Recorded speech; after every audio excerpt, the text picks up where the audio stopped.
Hello, welcome back to my channel. If you're new around here, my name's Kit, and this is my van. Thank you very much for joining me. In this special episode, I'll be doing another tag. Boo, another tag. Yes, I know you're sick of me doing tags. I can tell by the terrible viewing figures, but I'm going to soldier on regardless and hope things improve. Maybe it'll be more interesting doing a tag from my van. So here I am, parked up in Thieves Wood, just somewhere north of Nottingham, and I'm going to be doing the literary dinner party tag, originally by Hannah's Books. Obviously, I'll leave a link in the description. And I stole this from C'est Kevvie, who's a marvellous channel. Again, I will leave a link in the description. So without further ado, let's get cracking. Question number 1. When you're at a dinner party, do you ask people what they are currently reading? If not, why not? Have you received any great recommendations at a dinner party for a new book to read, or had an especially interesting bookish conversation there? Wow, Hannah, that's a lot of questions squeezed into one question. I'll do the best that I can. I used to have lots and lots of dinner parties back when I was in my 20s. Hello, Future Kit here in the editing suite.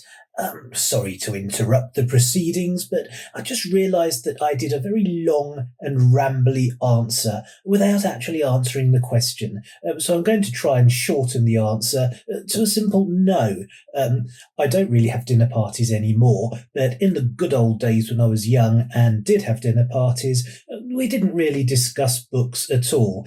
I had a long story which I shared with you in the original footage, in which I described a dinner party where me and the guests discovered a funny book.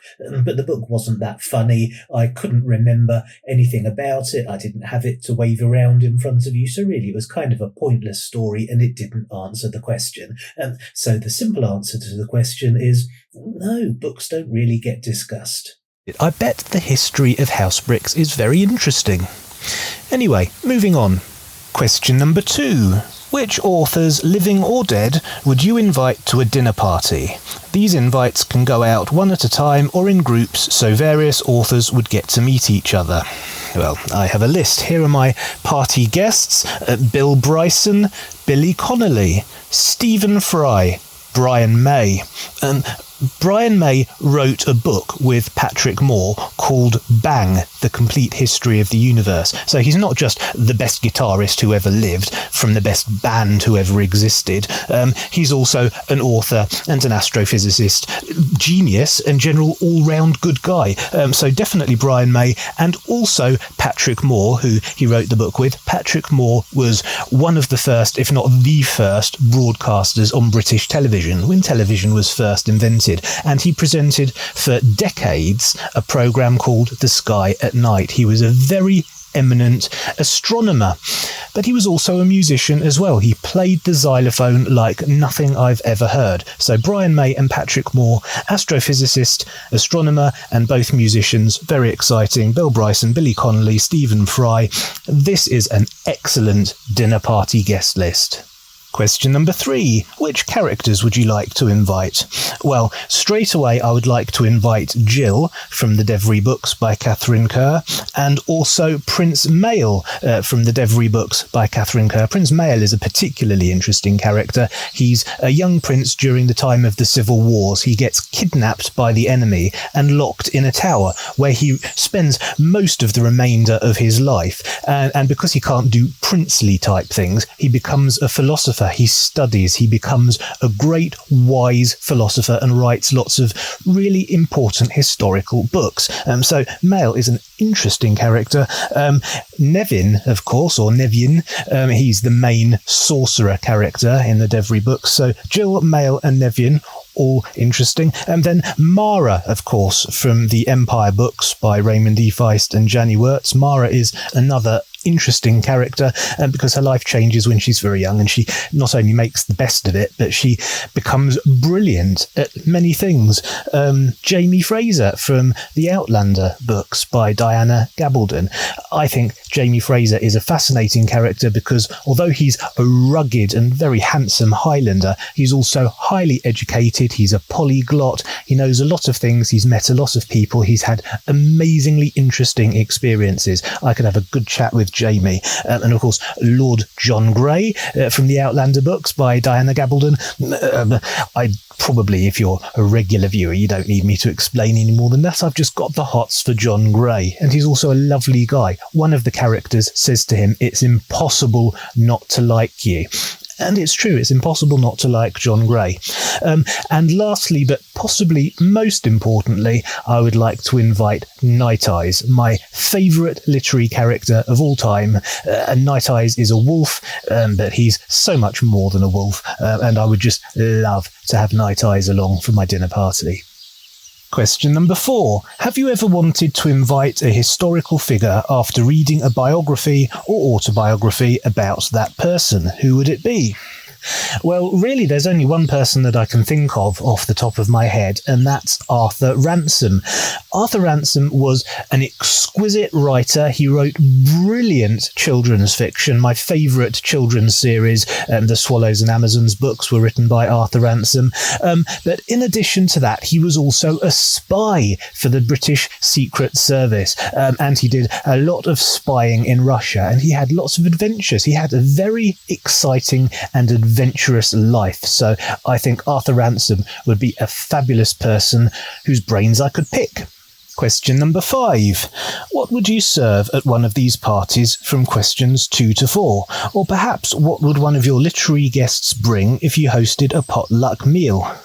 Well, I think potlucks are kind of an American thing. I'm not 100% sure what a potluck is, but I know it's American.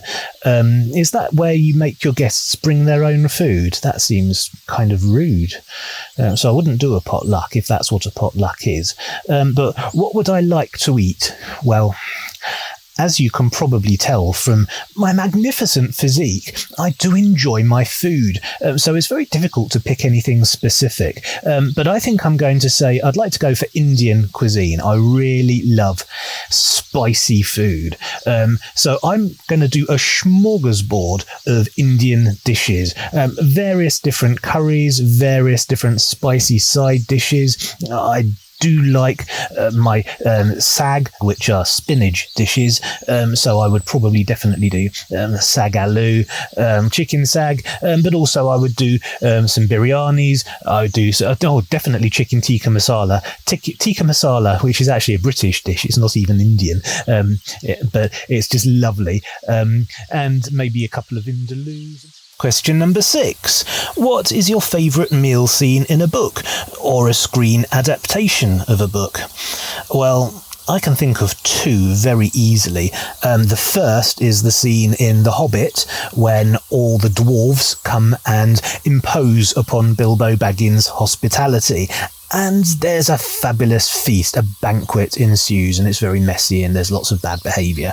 I love that. And I also love the scenes early on in The Lion, the Witch and the Wardrobe at Beaver Dam, when Mr. and Mrs. Beaver play hosts to Peter, Susan, Edmund and Lucy Pevensey, and they do sardines and various other, the types of food that were often described in British children's literature in the early 20th century. The sardines on toast featured very prominently. Yes, The Hobbit and The Lion, the Witch and the Wardrobe. Question number 7. Dinner parties aren't the only times people share food and drink. Are there literary scenes you love where characters get together over brunch, afternoon tea, picnics, cocktail parties, etc.? Well, again, I'm going to have to go back to the Swallows and Amazons books by Arthur Ransome. Every single one of those books features lavish meals prepared by the children, usually on their island, Wildcat Island, or in Swallowdale, which is their sort of mainland camp. They have a secret cave there, or on board various boats and sailing vessels. Susan, in particular, is the main cook. cook, and she's the first mate of their crew. She has a mincing machine which she uses to mince corned beef, which they call pemmican. That was a dish that was prepared by Arctic and Antarctic explorers back in the day. So the kids imagined that they were eating pemmican. It was really minced corned beef, and she would cook it with onions and various other things. There are scenes in The Picts and the Martyrs where Dorothea prepares a rabbit stew. Those books are just full of lavish descriptions of food and cooking in a camping/picnic setting. Question number 8. Name one of your favourite cringeworthy dinner party scenes in a book or adaptation.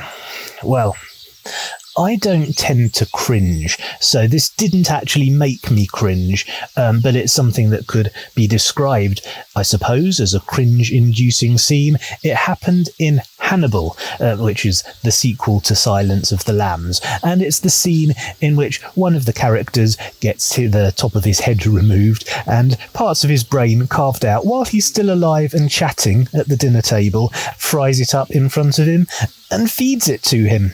I think that's just delectable. It's good. Question number 9. When the pandemic ends, what will you serve at your first dinner party or take to the first potluck you attend? I recently invented a new recipe, which I'm going to call Kit's Post-Pandemic Pulses, because I do like a bit of alliteration. And this was inspired by a meal I saw, I think it was Charlie and Lauren preparing in one of their van life videos. If it wasn't them, it was someone else. Anyway, someone was preparing a meal involving lots and lots and lots of different types of pulses. Beans, kidney beans, butter beans, broad beans, black beans, other types of beans. There were many, many beans. And so I've kind of invented my own version of this. And there are onions and mushrooms, and I use minced steak. And it's just very, very yummy. I put lots of spices and things in it, and it's just a lot of meat and beans and onions and spices. It's a very hearty and comforting sort of meal now that winter is closing in. And on that chilly note, I'm going to call it a day. Thank you very, very much for watching. I hope you enjoyed it.